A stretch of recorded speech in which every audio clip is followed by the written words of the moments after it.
Before sunrise, 12 wooden crates sat waiting in a cold clearing.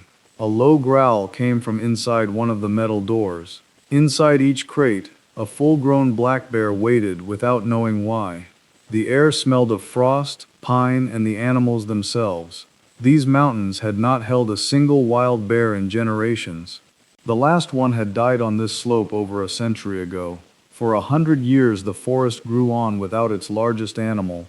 From a distance it looked healthy, green and full and loud, but something near the hidden center of it had gone missing. On this cold morning, a small team meant to put it back. They had hauled these bears across 3 states through the night. Nobody had ever tried anything quite like this in these hills. Now the latches on those wooden crates were about to lift. Nobody watching could promise that even one bear would survive here. Bears wander, and a wandering bear often walks toward serious trouble. Some might starve, some might run, some might reach a town. The people kneeling beside the crates understood every part of that. They lifted the first door anyway and stepped back to wait. Subscribe now, because this true story only grows stranger from here. To weigh the risk, return to when bears once ruled these woods. For many thousands of years, black bears had owned these ridges. They fed on acorns, berries, grubs, wild honey, and spring roots. They climbed high for beech nuts and tore open rotting logs. A grown male could weigh more than 4 full-grown men. Every autumn they ate almost without pause to build winter fat. That thick layer of fat carried them through long-buried dens. Cubs were born inside those dens, blind and smaller than mice. The sleeping mother woke just enough to warm and feed them. By spring, entire bear families walked back out into the green. This slow cycle had turned in these hills for countless centuries. The entire forest had grown up shaped around these animals. Then, inside a single human lifetime, the bears began to vanish. It started with axes and saws and a hunger for timber. Loggers stripped the slopes of the old trees the bears needed. The nut trees fell, and the winter food supply fell with them. Settlers cleared the valleys for farms, cattle, and small new towns. A bear near livestock was treated as a threat to be shot. Counties paid hard money for every bear a hunter brought in. A single bounty could equal a month of honest wages. In some counties, killing the last bear became a point of pride. Old photographs survive of hunters posed beside the very last kills. Skins and heads earned quick cash, so the killing never slowed. Bear fat was rendered down and sold in jars for cooking. Bears were shot at their dens, at bait, and at streams. Trappers followed the last bear families up every hidden mountain draw. A hide could feed a poor family for most of a winter. Cubs left without mothers rarely lasted their first cold season. Year by year, fresh tracks in the mud grew harder to find. The deep woods that fed them shrank into small scattered patches. A young bear could walk for days and meet no other bear. With no mates left nearby, the last few grew old alone. Sightings faded into rumors, and rumors faded into old stories. Somewhere back in these mountains, one final bear died completely unseen. No one wrote down the date or marked the lonely place. The forest fell silent in a way almost nobody ever noticed. Seasons kept turning, and people forgot bears had ever lived here. The woods filled back in with young growth over the old scars. Deer multiplied, the cut trees returned, and weekend hikers came back. To most human eyes, the healed forest looked complete and fine. But a forest is a web, and one key strand had snapped. The bear had been the animal that moved almost everything around. It carried seeds for miles inside its body and its thick fur. It buried nuts, turned the soil, and opened the bodies of the dead. That one animal had done the work of many at once. Nothing else living in these woods could do all 3 jobs. Now the hardest nuts fell and rotted where they landed. Berry seeds dropped only in the shade beneath the parent bush. Dead deer lay sealed under their hides, feeding almost nothing. No heavy paws turned the soil to let water sink in. With the bear gone, all of that hidden forest work halted. The gap it left behind stayed invisible for a long time. The forest was greener than ever and emptier than it looked. For decades, nobody thought to question what had gone missing here. Then a small handful of biologists began asking one old question: what would happen if bears walked these ridges just once more? The idea sounded reckless to nearly everyone who first heard it. Ranchers pictured torn fences, dead calves, and ruined grazing seasons. Hunters worried the bears would empty the woods of their deer. Parents pictured a large bear on a trail beside their children. Old-timers swore the woods were safer without any bears around. The biologists carried all of that doubt into every town meeting. They did not argue that the fear was foolish or wrong. They knew a single bad encounter could bury the entire effort. The fear was honest, and the team did not dismiss it. So they spent years studying the land before touching a bear. They mapped the nut trees, the berry slopes, and the water. They counted den sites in the cliffs and hollow standing trunks. In every season they walked the ridges, filling notebook after notebook.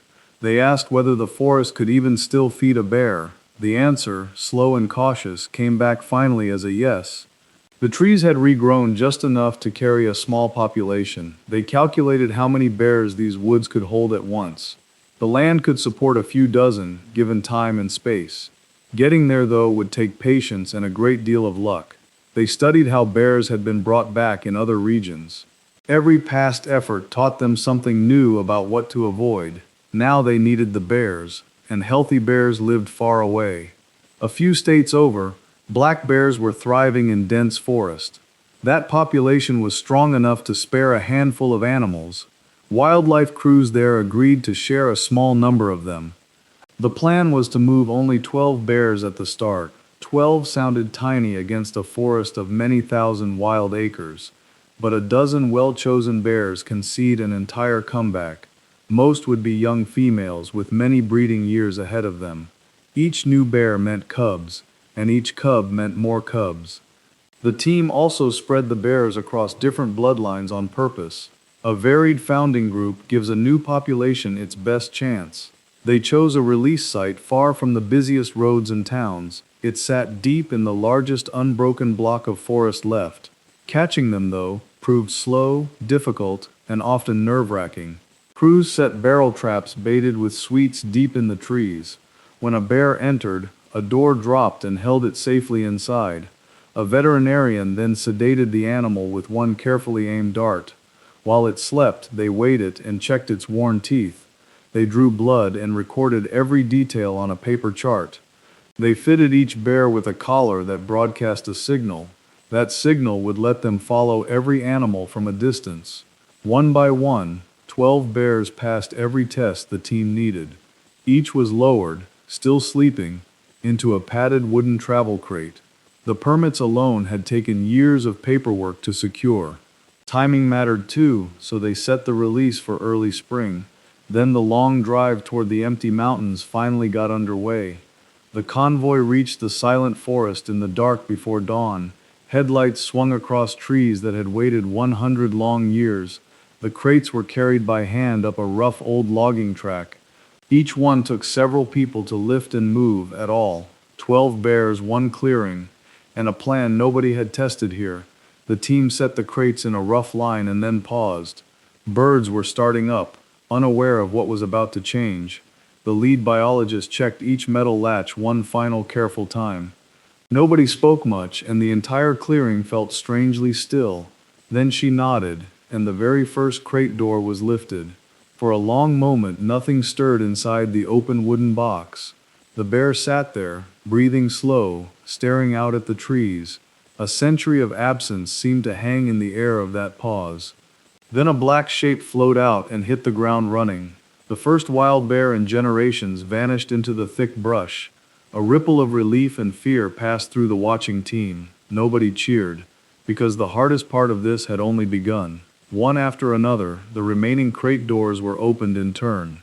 Each bear left its crate in its own strange, separate way. One bolted at once and did not look back even once. Another stepped out and sniffed every scent on the cold wind. A third climbed the nearest tree and clung there for hours. One large female paused to look back at the people once. A young female lingered at the tree line, then slipped away. The last bear out was the smallest and the most cautious.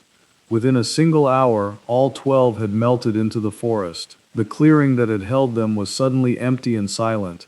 The team stood among 12 open wooden crates and said little. Every bear now carried a collar and a faint, steady radio pulse. Those pulses were the only thread still tying the bears together.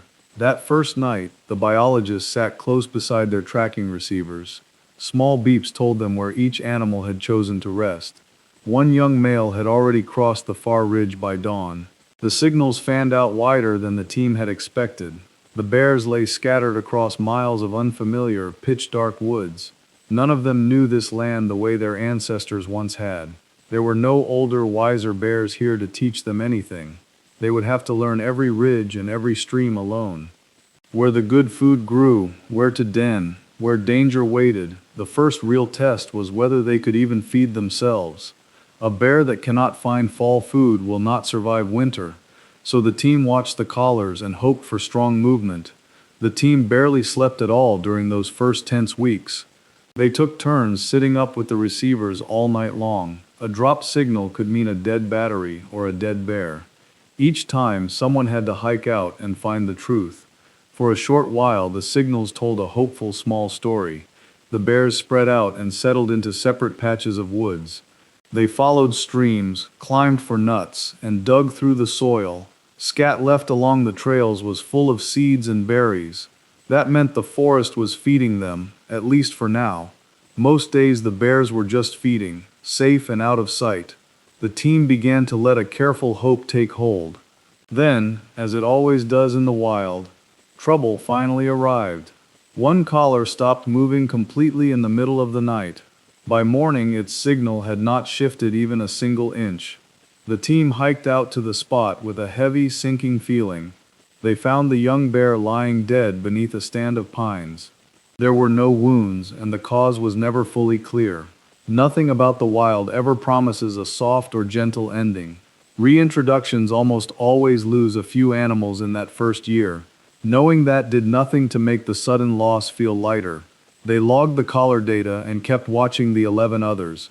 Every silent stretch on the receiver now felt heavier than before, but the dread of the next silent caller never left them.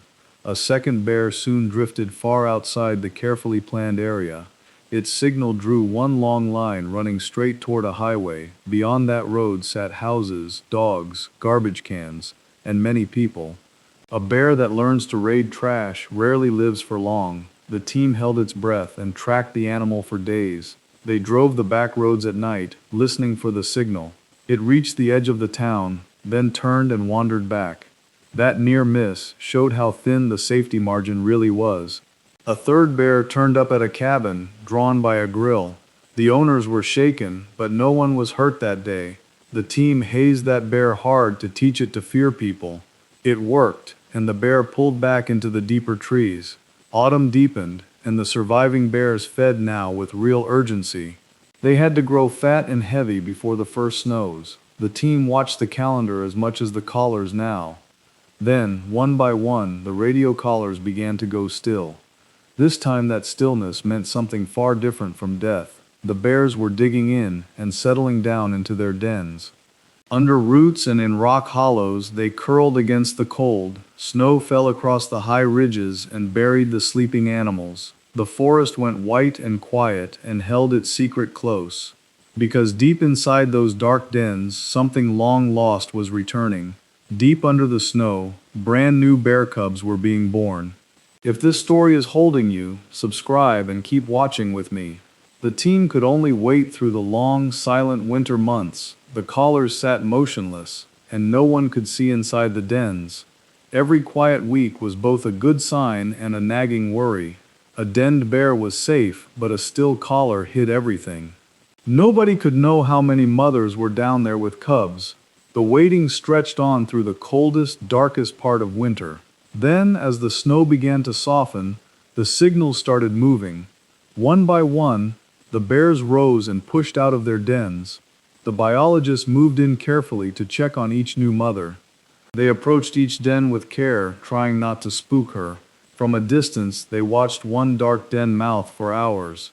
At last, a large female stepped into the thin morning light. Behind her came two tiny shapes stumbling through the fallen leaves. Cubs, born here in these mountains, the first ones in a century. For the first time, the team let themselves feel some real hope. One biologist admitted later that she had wept at the sight. These cubs would grow up knowing this forest as their home. They would learn its trees and streams from their own mother, and one day they would raise cubs of their own here. The mother nudged the cubs back whenever they strayed too far. She taught them which logs to flip and which berries to eat. She showed them the safe tall trees to climb from danger. More mothers emerged over the following days, with cubs trailing behind. The 12 nervous strangers had become a real breeding population now. The line broken 100 years ago was finally rejoining itself. Still, a handful of cubs was not yet a true recovery. Cubs are fragile, and these woods are still full of danger. Many of them would not survive their first hard year alive. Some fell to disease, and a few to larger males. The team kept tracking, counting every single bear they could find. Slowly, across several long springs, the numbers began to climb higher. 12 became 20, and after that the counting grew much harder. New bears kept appearing that had never worn a collar before. These ones were forest-born, wild from their very first breath. The mountains were now making their own bears again, without help. That was the moment the long project finally turned a corner.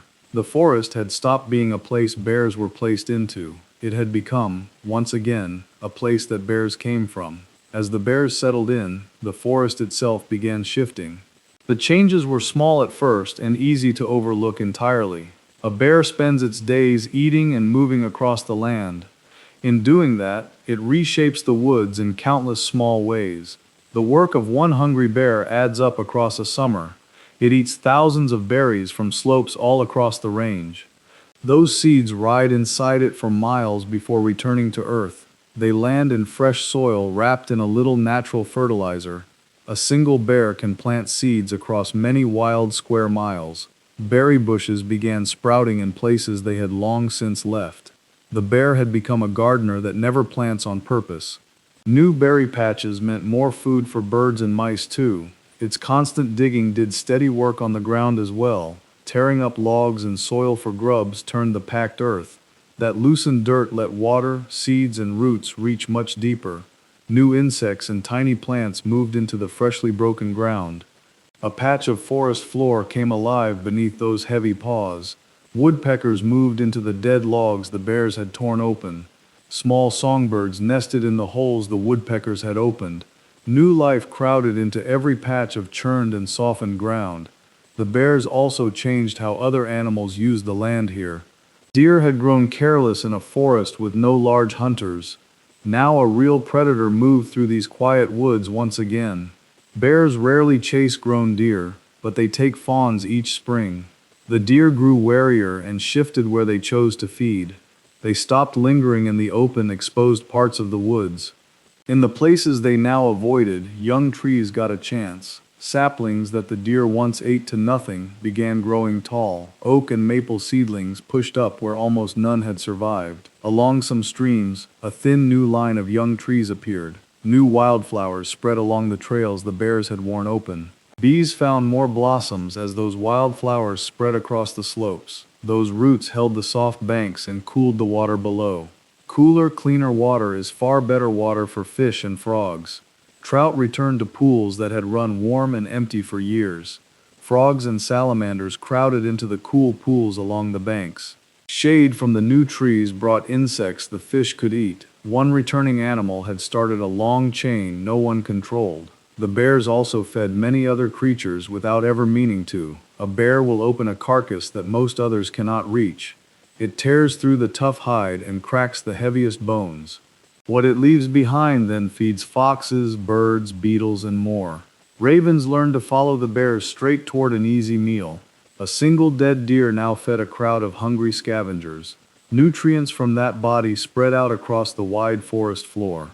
Even the flowers grew thicker where those nutrients soaked in. Piece by piece, the old food web pulled itself together again.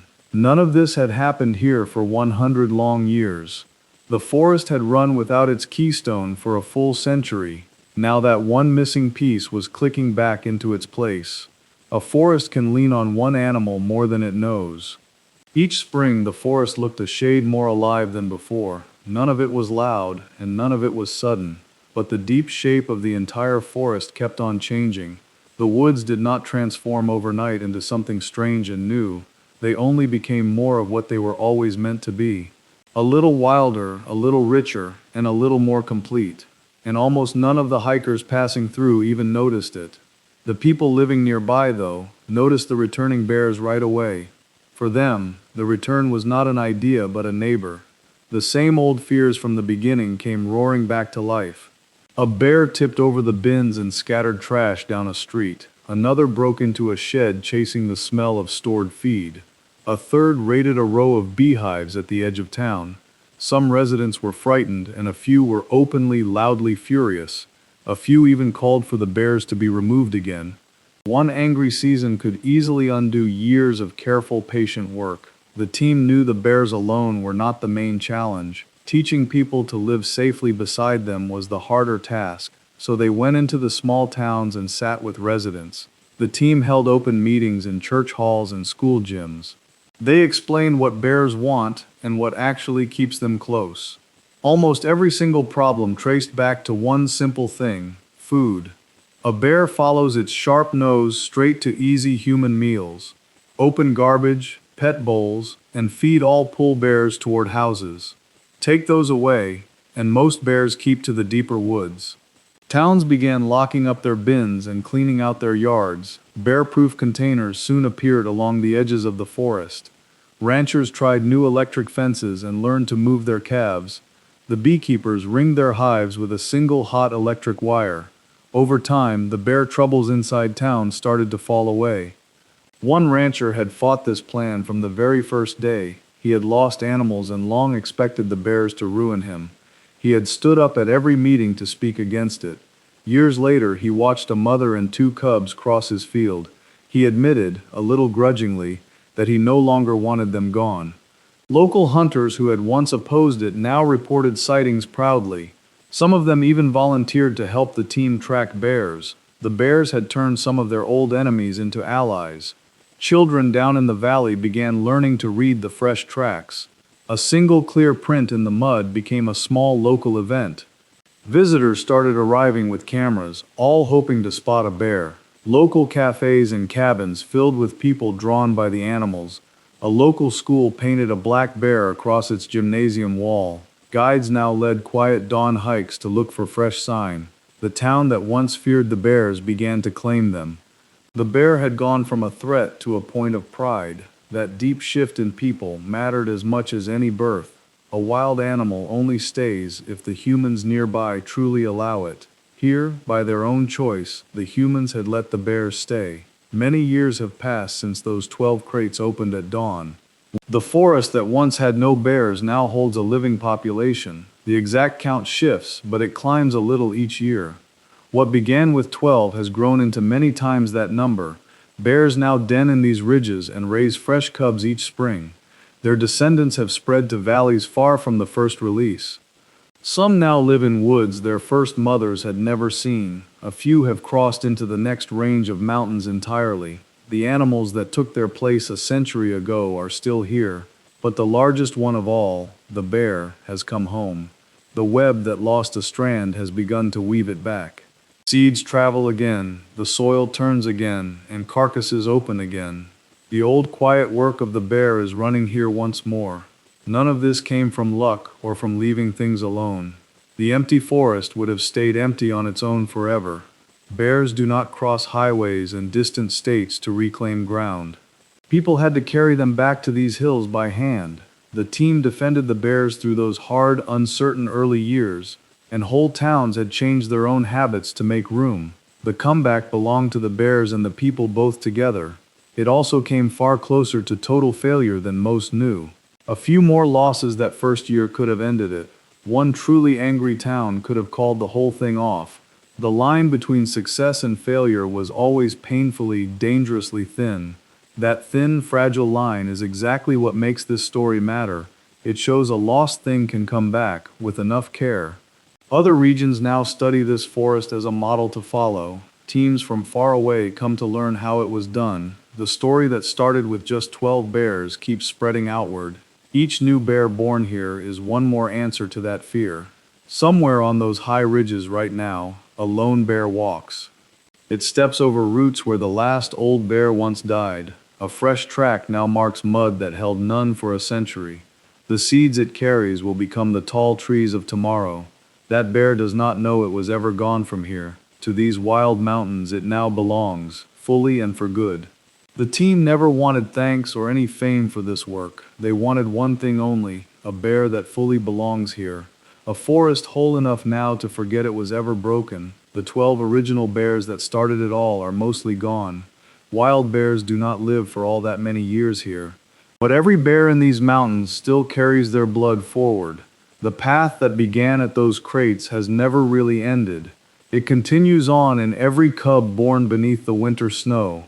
A single bold decision reached back across 100 silent years. It reconnected an entire forest to the animal it had lost. 12 bears walked into these deep woods and did not leave. They stayed, they bred, and they made the place their own. The mountains that once forgot the bear now remember it well, and the bear for its own part has forgotten it left. Subscribe for more true stories of species clawing their way back. Out there tonight, soft snow is falling on a sleeping den. Inside it, a mother bear breathes slow beside her tiny cubs.